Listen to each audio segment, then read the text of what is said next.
आपने बहुत सी फिल्मों में देखा होगा कि फर्जीवाड़ा कर जमीन नकली डॉक्यूमेंट्स के जरिए बेच दी जाती है।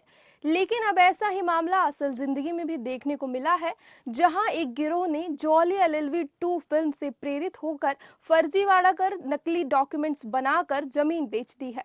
और ये जमीन कोई छोटी मोटी जमीन नहीं बल्कि करोड़ों की जमीन है। ये घटना उत्तर प्रदेश के बरेली की है, जहां एक गिरोह ने फिल्म स्टाइल में फर्जीवाड़ा कर करोड़ों की जमीन नकली दस्तावेज के जरिए बेच दी।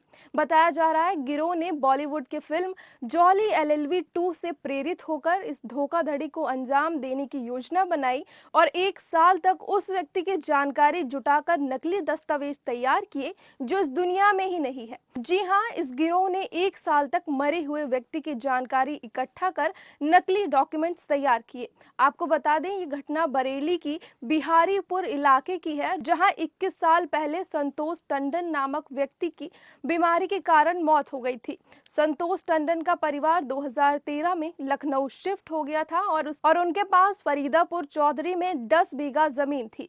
उनकी मौत के बाद भी उनकी जमीन के कागजात में उनका नाम था। जब इस गिरोह को जानकारी मिली तो उन्होंने एक नकली संतोष टंडन तैयार किया और उसके नाम से जाली दस्तावेज तैयार किए। गिरोह के सदस्यों ने जॉली एलएलबी 2 फिल्म से प्रेरणा ली और उसी के आधार पर नकली डॉक्यूमेंट्स तैयार किए। उन्होंने एक ऐसे व्यक्ति की तलाश की जिसका पहले आधार कार्ड ना बना हो और उसे संतोष टंडन के रूप में तैयार किया। ये व्यक्ति पूरी तरह से संतोष टंडन की तरह दिख और उनके बारे में जानकारी हासिल करने के बाद संतोष के नाम पर जमीन बेचने में सफल हो गया।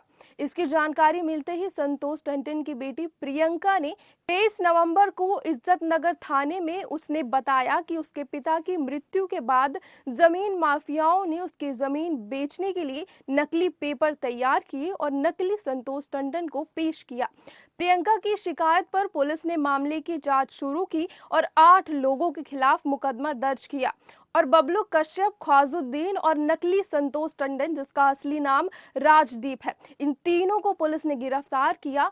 शहर एसपी मनुक पारिक ने बताया कि उन्होंने एक अभियुक्त को खुद बहाने से बुलाया और लंबी पूछताछ के दौरान अपना जुर्म कबूल कर लिया, जिससे मामले का खुलासा हुआ। पुलिस ने इस गिरोह के 3 मुख्य आरोपियों को गिरफ्तार कर लिया और उनके खिलाफ सख्त कार्रवाई की। गिरफ्तार आरोपियों को जेल भेज दिया गया है और मामले की जांच अभी भी जारी है। तो आज के लिए बस इतना ही। इसी तरह की खबरों के लिए हमारे साथ जुड़े रहें और देखते रहें द न्यूज़ 15 यूपी।